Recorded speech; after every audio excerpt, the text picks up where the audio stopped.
Hello friends, welcome to all. मैं doctor Mohammad Ahmad और आज की ये video anxiety, depression, migraine, bipolar, phobia या जीएडी जनरलाइज एंजाइटी डिसऑर्डर के जो पेशेंट हैं उनके लिए है। क्यों बना रहा हूँ वीडियो, उसका एक रीज़न है। इससे पहले भी बहुत सारे लोगों का मैंने जो सेशन किया है, अल्हम्दुलिल्लाह लोग बहुत अच्छा महसूस किए। इवन नॉट अच्छा महसूस किए बल्कि वो अपने काम पे लग गए। कुछ लोग तो 3 सेशन में, कुछ लोग तो 2 एक सेशन में, कुछ लोग तो एक ही सेशन में। उनमें एक जो है बच्ची थी, जो हमारी पेशेंट भी हैं और उनके घर में बच्ची नहीं। तो सडनली मुझे कॉल आई कि बच्ची को जो के हाथ जो सिफरिंग कर रहे हैं, यानी कि एक तरह से पूरे कांप रहे हैं। उन्होंने डॉक्टर को दिखा के आया, डॉक्टर ने जो है ये मेडिसिन लिख दी जो आपकी स्क्रीन पर नज़र आ रही है। अब बच्ची की माँ परेशान है कि अगर ये एलोपैथिक मेडिसिन हम किसी भी वजह से अगर उस बच्ची को देते हैं तो प्रॉब्लम जो है क्रिएट हो जाएगी और बच्ची जो है इस मेडिसिन की यूज टू हो जाएगी और हैबिचुअल हो जाएगी। तो अगर आपकी स्क्रीन पे दिख रहा होगा तो आप इसी मेडिसिन को देख पाएंगे। जो है इसमें जो है क्लोनाफिट 0.25 mg और प्लेसिडा टैबलेट्स और ओजान 20 mg टैबलेट्स और फोरिनेक्स्ट गोल्ड टैबलेट्स। आप इन चारों मेडिसिन के नाम स्क्रीन पे जो दिख रहे हैं, इनसे आप गूगल पे टाइप करके इस मेडिसिन की प्रॉपर्टीज़ को देख सकते हैं कि ये मेडिसिन किस बीमारी में काम करती हैं। तो आपको समझ में आ जाएगा कि कितनी डेंजर मेडिसिन है। और पहले ही सिटिंग में, पहली बार डॉक्टर के विजिट करने पे ही डॉक्टर ने ये रिकमेंड कर दिया। यही शुरुआत होती है, यहीं से शुरुआत होती है आपके मानसिक बीमारी की। जैसे आप इन मेडिसिन का कंजप्शन स्टार्ट करने लगते हैं, फिर आपकी बॉडी इसकी यूज टू हो जाती है। आपको एपिसोड हुआ, आपने दवा ली, आपको आराम हुआ, फिर आप काम पे लगे, फिर हुआ, फिर आपने दवा ली, फिर काम पे लगे, फिर हुआ। तो ये जो है इंटरमिटेंट या कंटिन्यू जब आप मेडिसिन लेने लगते हैं, फिर आपकी बॉडी, आपका माइंड जो इसका यूज टू हो जाता है, हैबिचुअल हो जाता है, एडिक्टेड हो जाता है। यहीं पे अगर आप किसी साइकोलॉजिस्ट से अच्छे से कनेक्ट करके, ये लाइफ कोच हो या जो कोई मेडिटेशन कराता हो, योगा बेहतरीन कराता हो और उसका एक्सपर्ट हो, you will not believe with in one session this will be kick out. अगर अभी स्टार्ट है, प्राइमरी है, तो एक सेशन में किक आउट हो जाएगा। बट उस पर जो पेशेंट उसी तरह से फॉलो करे, अगर उसको सीवियरिटी लेवल कुछ दिन लगती है कि नहीं जा रही है तो कुछ दिन और है तो उसे फॉलो कर ले। बट इस जिस बच्ची का मैं बना रहा हूँ, जिसका ये डेटा है, जिसकी इमेज यानी कि जिसका ये प्रिस्क्रिप्शन है, उसका नाम नहीं लूँगा क्योंकि प्राइवेसी होती है हमारे यहाँ सबसे बड़ी। सिर्फ मेडिसिन का मैंने नाम शो कर दिया। एक सेशन ले, फिर मैंने बोला था जबकि 1 वीक लेना, बट उन्होंने 1 वीक नहीं, सिर्फ एक सेशन लिया। और मैंने अपनी तरफ से कुछ एलोपैथिक मेडिसिन दो तीन जो लिखी थी, जिसमें कुछ नहीं थी, डाइजीन, बिकासूल और ये कुछ एक और कुछ निंजाइन, तो बस तीन जो मैंने नाम लिया यही दिया। उनको कुछ जो है कमजोरी और कुछ डाइजेशन इशू था, तो मैंने कहा कि अभी मेरी मेडिसिन यहाँ से वहाँ पहुँचने में it will take time 4 to 5 days, तो आप जो है, नहीं सॉरी, वो मैंने उनको वो दवा भी बता दी थी वहाँ पे शायद। और उनको मैं बोला था कि जो है अभी आप इसको लिख रहे हैं, इनको ज़्यादा सीवियरिटी नहीं है तो नो प्रॉब्लम। बस उन्होंने उनको लिया बस, और दो दवाएं मैंने होम्योपैथ की और बता दी उसको, बस उतने में वो ठीक हो गई। वो भी तो उन्होंने बाद में लिया। फिर मैंने पूछा भी उनके पेरेंट्स से भी कि हाउ शी फील नाउ, तो उन्होंने कहा कि बहुत अच्छी हैं, एक ही सेशन में वो ठीक है, अच्छे से माँ बाप माँ का हाथ भी बटा रही हैं। एक्चुअल हुआ क्या था उस बच्ची को मैं बता दूं, उसको फोबिया हो गया था। एक डर हो गया था मैं कहीं फेल ना जाऊं, क्योंकि एक स्टेट से दूसरे स्टेट में माइग्रेट करने के बाद जो है लैंग्वेज का इशू हो गया था। यहाँ सिलेबस किसी और लैंग्वेज बेस्ड था, वहाँ पे सिलेबस जो है बुक्स वगैरह जो किसी और लैंग्वेज में आ गई था। उसको डर था कि कहीं मैं फेल ना हो जाऊँ। अब ये सोच करके उसको डर था, और उसका सपना भी था कहीं बाहर पढ़ने का।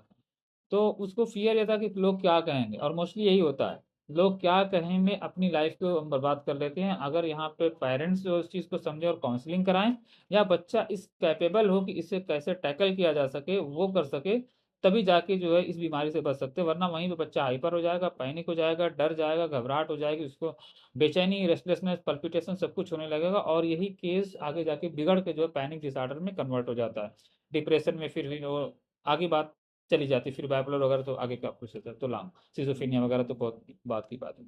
माइग्रेन भी इसकी कैटेगरी में आता है। अगर बहुत ज़्यादा आप स्ट्रेस देंगे तो ब्रेन की जो है नसों पे बहुत ज़्यादा तनाव होने की वजह से आपको माइग्रेन हो सकता है। वो और डिपेंड करता है कि 4 8 में ज़्यादा होता है आपको जो है, या बाइक में होता है, वो डिपेंड करता है किस तरह का क्लस्टर है, आपको क्या है। और बहुत तरह के जो है, अब तो इसको क्लासिफाइड भी किया गया अलग अलग कैटेगरीज का, किस तरह से आपको जो है क्लस्टर फोबिया है, किस तरह का फोबिया है। तो हम इनमें ना जाते हुए, अगर आप जो किसी साइकोलॉजिस्ट से या किसी योगा थेरेपिस्ट से या जिस पे आपको भरोसा है, उससे आप एक सेशन लेकर देखें। इसमें बहुत सारी चीज़ें होती हैं, जैसे माइंडफुलनेस है, सीबीटी है, इस तरह की एक्सरसाइज कराई जाती हैं, एनएलपी है।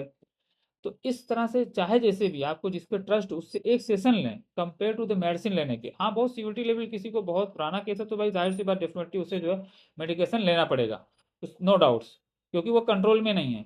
लेकिन अगर प्राइमरी केसेस है या विद इन 1-2 मंथ का बहुत सीवियरिटी लेवल है, उसने अपने आप को कंट्रोल किया हुआ, मैनेज किया हुआ, तो मैं उससे कहूँगा कि आप किसी अच्छे लाइफ कोच से या साइकोलॉजिस्ट से जो सेशन देता हो और अच्छे से देता हो, ताकि जो है आप एक ही सेशन में आपको महसूस हो जाए कि नहीं, मैं अच्छा महसूस कर रहा हूँ। एक और हमारे पेशेंट है यहीं से जुड़े हुए, मुंबई के, उस एरिया का नाम मुमरा है।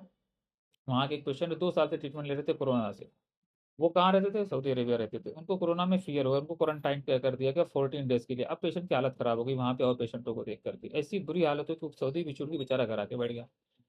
बहरहाल किसी ज़रिए से किसी और डॉक्टर से कनेक्शन हमारा हुआ, तो उन्होंने एक सेशन लिया। एक ही सेशन में उनको इतना अच्छा लगा कि वो बात करने लगे लोगों से और बाहर जाने लगे। अब तो आज भी उनका सेशन हुआ था, अब तो माशाल्लाह उनकी ऐसी हालत है कि वो बाहर गाड़ी बिना डर के चलाते हैं। अब उनको बाहर जाने का प्लान भी फिक्स हो गया है, और उनको ये भी डर अब नहीं रहता है कि मैं कहीं जाऊँगा तो कहीं गिर ना जाऊँ, किसी से बात करने का जो दिल नहीं करता, वो सब अब खत्म होता चला जा रहा है। और पहले सेशन में हमने जो एक्सरसाइज वगैरह कराई थी, वो कहते सर ये तो किसी और ने कराया ही नहीं था। उन्होंने उन्होंने भी 3 सेशन किसी साइकोलॉजिस्ट के लिए किया था, लेकिन हम जो एक तरह से सिर्फ सेशन जो है आपकी ब्रीदिंग पे नहीं करते। मैं चीकाओंग करवाता हूँ, बताता हूँ, मैं चीकाओंग की एक्सरसाइज करवाता हूँ, साथ में जो है कई चीज़ों का मैं एक मिक्सर कहते हैं, मिश्रण है ये। This is the not only the one things, जो डीप ब्रीथिंग है या सीबीटी है, एनएलपी है, माइंडफुलनेस है।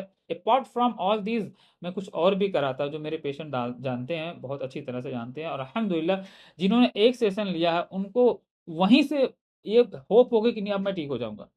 And this is a main thing, when you are feeling that now I feel much better, और आपका दिमाग एक्सेप्ट करने लगे नहीं तुम ठीक होने लगे, तो समझ जाने का कि अब मैं ठीक हो रहा हूँ।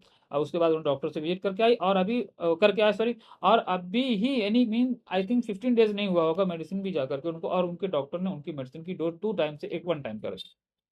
तो आम समझते हैं कि इससे बढ़ के और क्या हो सकता है किसी के लिए, कि जो विद इन 15 डेज, जो 2 साल से पेशेंट मेडिसिन ले रहा हो, मेडिकेशन पे था साइकोलॉजिकल मेडिसिन की, उनकी मेडिसिन यहाँ है मेरे स्क्रीन पे, अगर हो सकेगा तो मैं स्क्रीन पे आपको लगा के शेयर कर दूंगा कितनी सारी मेडिसिन वो 4-5 तरह की उसमें ले रहे थे, टेलमा उलमा बीपीपी की सबकी।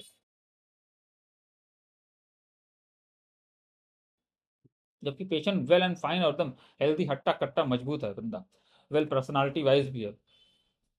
तो ये होता है। ये वीडियो लंबी ना हो जाए तो मैं इसमें एंड करूंगा, और कोशिश करूंगा इन फ्यूचर में मैं इस तरह से वीडियो बनाऊं ताकि आपको अवेयरनेस हो, और ये वीडियो उन तक पहुंचाएं जो लोग बहुत दिनों से यानी मेंटल मेडिकेशन पे डिपेंड है, वो सेशन लें। और कभी कभी बहुत डीप रूटेड आपके अंदर जो है यानी इशू रहता है, जो आपके सबकॉन्शियस माइंड में रहता है। अभी यहाँ मैं बात करूंगा तो लंबा हो जाएगा वीडियो, तो इसलिए मैं शार्ट में बता दूं कि किसी को कभी कभी कोई चीज़ ग्रीफ सारो ये सब डीप रूटेड होता है, कोई इंसल्ट होती है बहुत, उसके पीछे का रूट काज हमें जानना होता है। इसलिए मैं उसके लिए सेशन करता हूँ, काउंसलिंग करता हूँ, फिर रूट काज पता चलता है, उस पर मैं होम्योपैथिक मेडिसिन देता हूँ, फिर उसके अकॉर्डिंग उसका सेशन कराता हूँ, ताकि वो जो उसके ब्रेन को पकड़ के वो चीज़ बैठी है वो निकल जाए, वो फियर, वो एंजाइटी जो उसके अंदर एक डर बैठा है वो निकल जाए, और पेशेंट का ब्रेन फ्री हो जाए उन सब चीज़ें। तो दैट्स इट, बस इतना ही है।